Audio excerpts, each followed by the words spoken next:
Hello everyone, this is Miss Mark and welcome to another video. This one is a little bit different. It's primarily just me chatting over some footage. So grab your cozy beverage and grab a cozy seat and let's get into it. I just felt like making this video, so I'm doing it. I wanted to make a video kind of talking about what is going into my next comic project, primarily because it's just sort of been on my brain, and I feel like if I make this video and talk about it, it will stop being on my brain. And by it, I don't mean the comic. I mean like my reasoning behind, my inspiration behind the comic. I don't know. I just had this extra footage and I'm sharing it with you guys with my thoughts. So there you go. You're welcome, or I'm sorry, depending on how you feel about the video. By the way, don't forget to give it a like, just in case you need a reminder. Anyway, so if you're new here, I'm a comic artist, and I currently have one comic running over on Webtoons called Dazer and Eleanor. It's been running for a few years now. But I'm in the process of developing my next comic project called Sugar Serpent. And this project has evolved over the last year or so. I initially kind of kicked it into production for Webtoons challenge that they had last year. I kind of had the idea before that, but that's when I really pursued it. And then I dropped it, didn't touch it for a while. But in the last few months, I've been picking it up again, and I made the decision that I want to make it traditionally. I've talked a lot about this on my YouTube channel, definitely over on Patreon, so sorry if I'm repeating, but yeah, I decided that I really wanted it to be traditional. I wanted to use real ink, and I wanted to use my dip pen. And while I was, pursuing that idea, doing it traditionally, I kind of decided that I wanted it to really be influenced by the Japanese comics that I read in my teens. I was highly influenced by Fruits Basket and Full Metal Alchemist in my teens. And I mean, honestly, Full Metal Alchemist is the main reason I ever wanted to get into comic books. Hands down, that comic changed my life.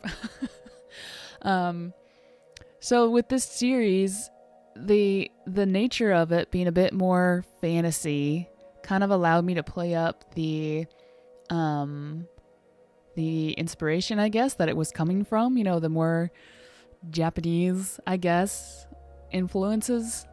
I knew Dazer and Eleanor was going to be cowboy-ish, and I was going to pull a lot from the American Wild West and the Civil War.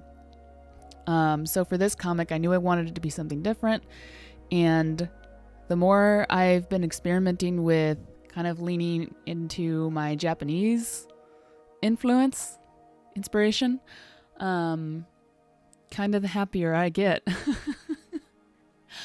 Every time I think of some new little thing that I remember seeing in manga books or in anime, and I implement that in Sugar Serpent, I get so happy. It just feels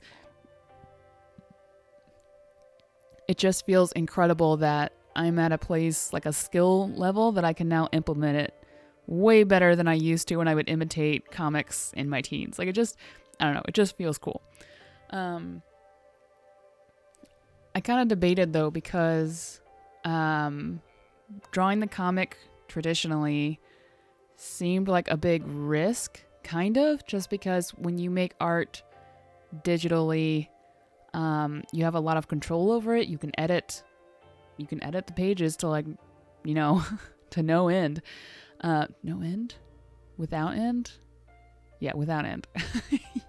You can edit the pages endlessly.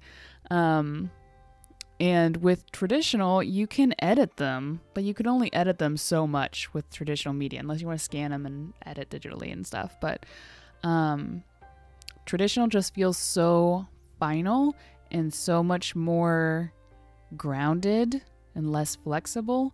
But I've been working on this for a few months now, this idea of working traditionally.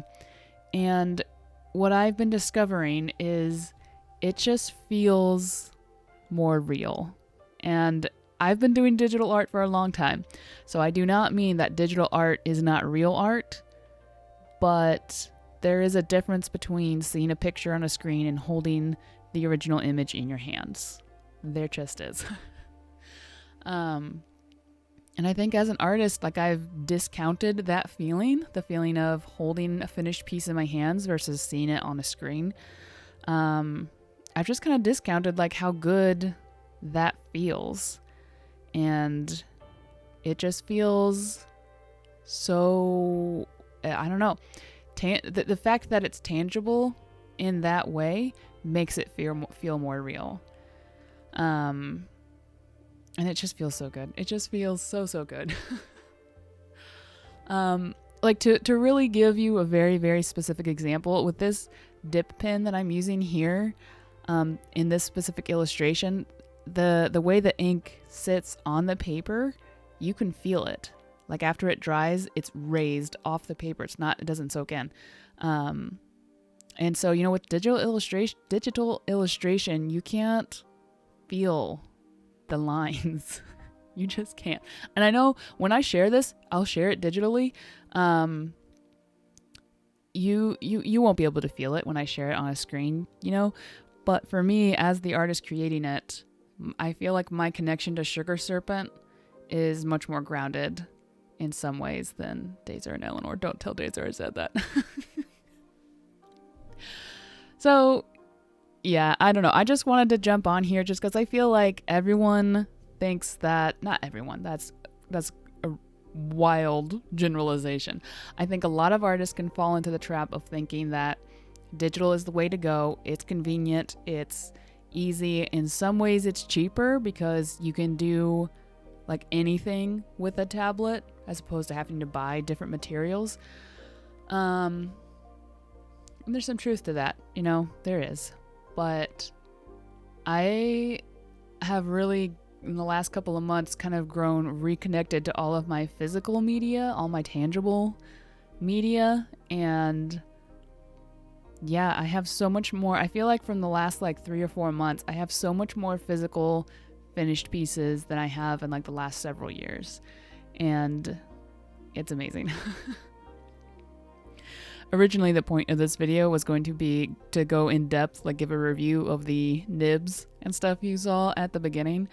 But most of them ended up being worthless. So the manuscript set is really good. If you see the manuscript calligraphy set, I really liked those, but the Hobby Lobby ones felt like I was drawing with tinfoil, so don't get those. That's my in-depth review.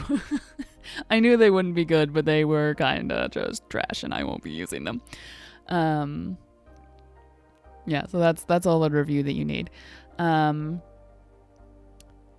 Yeah, I think that's about it for this video. I guess I just wanted to make a quick little video talking about how nice it feels to kind of be creative with how you use traditional media, and it feels really nice to have finished pieces that I can hold in my hand. And I guess I really felt the need to make an entire video talking about that. Obligatory shout out to my Patreon, because if you want to know more about this specific story and the materials that I'm using and kind of how this comic is developing, like in more detail, I'm sharing all of that with patrons over on Patreon for $1. So you can sign up there and you can see the vlog series that I'm making about this, and you get to find out alongside me how this works. I'm getting really close to like knowing exactly what materials I'm gonna use, so it's a good time to be signing up if you're interested in that kind of thing. Anyway, thanks for watching this random video. If you made it this far, that's pretty cool. I hope you enjoyed. I hope you feel kind of inspired to maybe pick up some traditional media if you don't already use it regularly. And I will see you in the next video. Bye!